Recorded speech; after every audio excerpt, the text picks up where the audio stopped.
ကန်စာရာဆိုတာကိုယ်တိုင်ဖန်တီးယူလို့ရတဲ့ဆိုတဲ့စကားကိုမိတ်ဆွေယုံကြည်ပါသလားတခါတလေမှာကျွန်တော်တို့တွေဘလောက်ပဲအလုပ်တွေစူးစမ်းငွေကြီးကလက်ထဲမှာမမြဲတာလက်ပိတ်နေတာမျိုးတွေမိတ်ဆွေတို့အနေနဲ့ကြုံခုကြမှာပါအဲ့ဒီခါမှာရှေးလူကြီးတူမတွေပြောလို့ရှိတဲ့ရရဆိုတာအထောက်ပံ့တစ်ခုအနေနဲ့ဖြစ်လာခဲ့တာဖြစ်ပါတယ်ဒီနေ့မှာတော့လူအနှဲငယ်သာတတိပြုမိကြတဲ့ဒါပေမဲ့လေထိရောက်မှုရှိလာတဲ့ရရဖက်နဲ့ရရအကြောင်းလေးကိုတင်ဆက်ပေးတော့မှာဖြစ်ပါတယ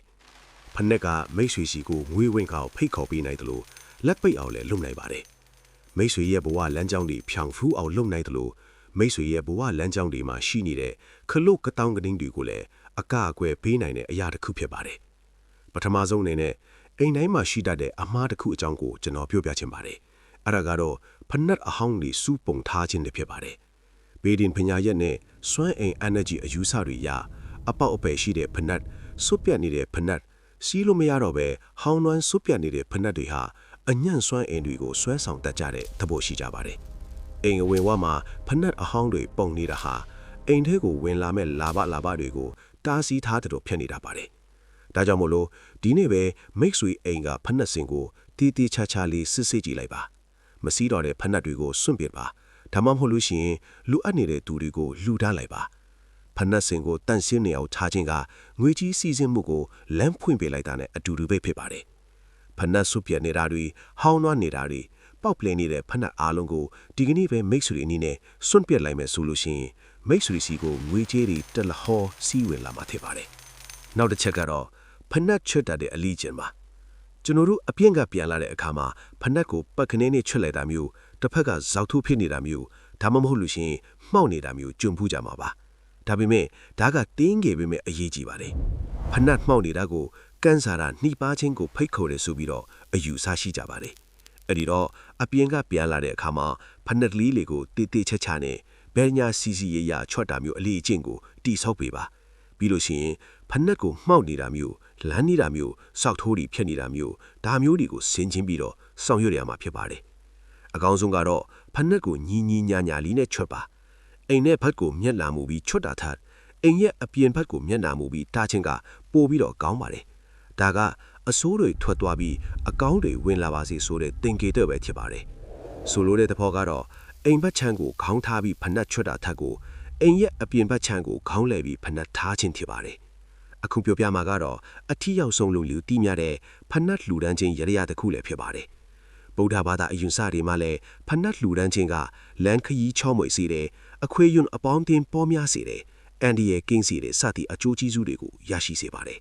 အဲ့ဒီတော့ကျွန်တော်တို့ဖက်နဲ့ကိုဘသူတွေကိုလှူရမလဲမိတ်ဆွေတို့အနီးနားမှာရှိတဲ့ဖုန်ကြီးကျောင်းကတာငါတော်တွေနောက်မိတ်ဆွေတို့ပတ်ဝန်းကျင်မှာရှိတဲ့တက်ကြီးဝယ်အိုတွေနောက်ဒါမှမဟုတ်လို့ရှိရင်လမ်းဘေးမှာဖက်နဲ့မပါပဲသွာလာနေတဲ့ကလေးငယ်လေးတွေကိုလှူဒန်းနိုင်ပါတယ်ဒီလာရှင်တွေကိုလည်းလှူဒန်းနိုင်ပါတယ်ဖက်နဲ့လူအပ်နေတဲ့သူဘသူကိုဆိုမိမိအနေနဲ့စေရနာတရားထပ်တန်းစွာနဲ့ဖက်နဲ့ကိုဝယ်ပြီးတော့လှူဒန်းနိုင်ပါတယ်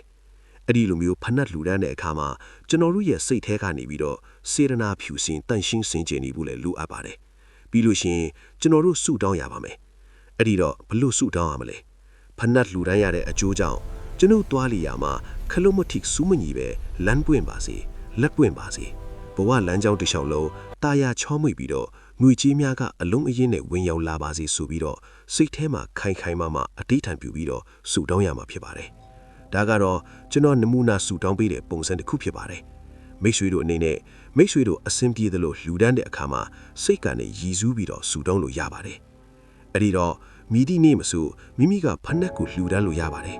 ်ဒါပေမဲ့လည်းအထူးသဖြင့်စနေနေ့လိုနေ့မှာလှူဒန်းတာကတော့အညက်အဆူဒီပြေပြော့ဖို့အတွက်ပို့ပြီးထူးခြားတယ်ဆိုပြီးတော့အဆူရှိပါတယ်ဒါပေမဲ့လည်းမိမိအဆင်ပြေတဲ့အားတဲ့ရက်မှာလှူဒန်းနိုင်ပါတယ်စနေနေ့မှာအားတဲ့လူတွေကတော့စနေနေ့မှာလှူဒန်းတာကအကောင်းဆုံးဖြစ်လာပါလိမ့်မယ်နောက်တစ်ခုကတတိထားစရာအချက်တစ်ချက်ရှိပါတယ်ဒါကတော့သူတစ်ပါးရဲ့ဖက်နဲ့ကိုခဏငှားစီးတာမျိုးခဏငှားပြီးတော့အသုံးပြုတာမျိုးတွေကိုလုံးဝမလုပ်ပါနဲ့ဒါဟာသူတစ်ပါးစီကအညံ့တွေကူးဆန်နိုင်တယ်ဆိုပြီးတော့ရှေးလူကြီးတွေကတားမြစ်လေးရှိပါတယ်ဖက်နဲ့ဆိုတာလူတစ်ယောက်ရဲ့ခြေဘဝနဲ့တိုက်ရိုက်ထိတွေ့နေတာမို့လို့ပိုင်ရှင်ရဲ့စွမ်းဟင်တွေကန့်ညီနေတတ်တာဖြစ်ပါတယ်မိမိရဲ့ဖက်နဲ့မှာလည်းမိမိရဲ့စွမ်းဟင်တွေကန့်ညီနေတတ်တယ်လို့တခြားသူရဲ့ဖက်နဲ့မှာလည်းတခြားသူရဲ့စွမ်းဟင်တွေကန့်ညီနေတတ်တာပါအဲ့ဒီလိုကန့်ညီနေတဲ့စွမ်းဟင်တွေမှာအကောင်းတွေလည်းရှိတယ်လို့အညံ့တွေလည်းရှိတတ်ပါတယ် ဒီလိုမျိုးမိမိကသူတစ်ပါးရဲ့ဖက်နှက်ကိုခဏငှားစီးလိုက်တာမျိုးခဏငှားယူပြီးတော့အသုံးပြုလိုက်တာမျိုးဟာအညံ့စွမ်းရည်တွေမိမိကိုကူးဆက်လာမယ်ဆိုလို့ရှိရင်တော့မိမိအတွက်လုံးဝမကောင်းနိုင်ဘူးဖြစ်ပါတယ်။အသစ်ဝဲထားတဲ့ဖက်နှက်ကိုပထမဆုံးစီးတဲ့နေ့မှာစိတ်ကြည်ကြည်လင်းလင်းနဲ့လမ်းစာပြီးလောက်ရှာပါ။မိမိကဖက်နှက်ဝဲထားတဲ့အဲ့ဒီဖက်နှက်ကိုမိမိစပြီးတော့စီးတဲ့နေ့မှာစိတ်ကြည်ကြည်လင်းလင်းနဲ့ဒီဖက်နှက်လေးကိုအသုံးပြုပြီးတော့လမ်းလျှောက်ပြီးရမှာဖြစ်ပါတယ်။အဲ့ဒီနေ့မှာကောင်းတဲ့စကားတွေကိုပဲပြောပါမင်္ဂလာစကားတွေကိုပဲပြောပါအမင်္ဂလာစကားတွေမကောင်းတဲ့စကားတွေလုံးဝမပြောပါနဲ့ဒါဆိုလို့ရှိရင်မိတ်ဆွေရဲ့ဘဝခရီးတိုင်းမှာငွေဝင်လာမယ်လက်တွင်လာမယ်အခွင့်အရေးတွေကြုံလာရမှာဖြစ်ပါတယ်ရတရားဆိုတာကတော့ယူကြည်မှုနဲ့ကျွန်တော်တို့စိတ်ဆွမ်းအင်ကိုပေါင်းစပ်ထားတာပဲဖြစ်ပါတယ်အထီးကတော့မိမိရဲ့ပတ်ဝန်းကျင်ကိုတန့်ရှင်းအောင်ထားပါမိမိရဲ့ဖက်နှက်စင်ကိုတန့်ရှင်းအောင်ထားပါဖက်နှက်စင်မရှိလို့ရှိရင်လေမိမိချေးချွတ်တဲ့နေရာကိုတန့်ရှင်းအောင်ထားပြီးတော့စိတ်ဓာတ်ကိုမြင့်တင်ရပါမယ်အခုပြောပြခဲ့တဲ့နီလန်းလေးတွေကိုမိတ်ဆွေတို့အနေနဲ့လိုက်နာပြီးတော့လှုပ်ဆောင်ကြည့်ဖို့အတွက်ကြောင့်ကျွန်တော်ကတိုက်တွန်းချင်ပါတယ်။ဒါဆိုလို့ရှိရင်မိတ်ဆွေစီကိုလာပါတွေတဖွဲဖွဲနဲ့ဝင်ရောက်လာလိမ့်မယ်။ငွေတွေအလုံးအရင်းနဲ့ဝင်ရောက်လာလိမ့်မယ်လို့ကျွန်တော်ယုံကြည်ပါတယ်။အဲ့ဒီတော့ဖက်နှက်ကိုအထူးယူဆိုင်ပါ။ဖက်နှက်ချွတ်တဲ့အခါမှာညီညာနဲ့တေးသေးချာချာလေးချွတ်ပေးပါ။အိမ်နဲ့ဘတ်ကိုဖက်နှက်ကိုခေါင်းတီးပြီးချွတ်တာထက်ကိုအိမ်ရဲ့အပြင်ဘတ်ကိုဖက်နှက်ကိုခေါင်းတီးပြီးချွတ်တာကပိုပြီးတော့ကောင်းပါတယ်။အတုံးမပြူတော့တဲ့ဖက်နှက်တွေစွတ်ပြက်ဟောင်းလွမ်းပေါက်ပြဲနေတဲ့ဖက်နှက်တွေရှိလို့ရှိရင်စွတ်ပုံမထားပဲစွန့်ပစ်ပါအိမ်မှာလုံးဝမထားပါနဲ့ပြီးလို့ရှိရင်မိမိတတ်နိုင်တဲ့လောက်ဖက်နှက်ကလေးတွေဝဲပြီးတော့တန်ကားတော်ဖြစ်စီတိလာရှင်ဖြစ်စီဖက်နှက်လိုအပ်နေတဲ့သူအတူဦးဖြစ်စီတကြီးဝဲအိုတူဦးကိုဖက်နှက်ဝဲပြီးတော့လှူဒန်းပေးပါစနေနေ့မှာဝဲပြီးတော့လှူဒန်းပေးရင်တော့အကောင်းဆုံးဖြစ်ပါတယ်စနေနေ့မှာမလှူရက်ဘူးဆိုလို့ရှိရင်လည်းအဆင်ပြေတဲ့နေ့မှာမိမိသာဝဲပြီးတော့လှူဒန်းလို့ရပါတယ်လူတန်းတဲ့အခါမှာစိတ်ကိုတရားတရားထက်သန်းစွာနဲ့ထားပြီးတော့မှမိမိလိုတဲ့စုကိုတောင်းပြီးတော့လူတန်းပါနောက်တစ်ခုကတော့ဝယ်လာတဲ့အသစ်ဖနက်ကိုဝယ်လာတဲ့နေ့မှာအနှဲငယ်စီးပြီးတော့ကိုကလမ်းလျှောက်ပြရမှာဖြစ်ပါတယ်အဲ့ဒီနေ့မှာကိုယ့်ရဲ့စိတ်ကိုကြည်ကြည်လင်းလင်းထားပြီးတော့လမ်းလျှောက်ပါအဲ့ဒီနေ့မှာကောင်းတဲ့စကားမင်္ဂလာရှိတဲ့စကားတွေကိုပဲပြောပါအမင်္ဂလာစကားမကောင်းတဲ့စကားတွေကိုလုံးဝမပြောပါနဲ့ဒါလေးတွေကိုမိတ်ဆွေတို့အနေနဲ့လိုက်နာပြီးတော့ကျင့်ဆောင်မယ်ဆိုလို့ရှိရင်မိတ်ဆွေတို့ရဲ့ဘဝခီးလန်းကအစင်ပြေချောမွေပြီးတော့မှငွေတွေဝင်လာပါလိမ့်မယ်လက်တွေပွင့်လာပါလိမ့်မယ်ဒါလေးကိုကျွန်တော်မျှဝေပေးလိုက်ပါတယ်အဲ့ဒီတော့ကျွန်တော်ရဲ့မိတ်ဆွေတို့အတွက်ဘ ഹു တုတာတွေရခဲ့မယ်ဆိုလို့ရှိရင် like နဲ့ share လေးလုပ်ပေးသွားကြပါဦးနောက်ထပ်စိတ်ဝင်စားစရာကောင်းမဲ့ငွေဝင်မဲ့အစီအစဉ်လက်ပွင့်မဲ့အစီအစဉ်ကိုလည်းကျွန်တော်ထက်မှန်ပြီးတော့တင်ဆက်မျှဝေပေးသွားပါဦးမယ်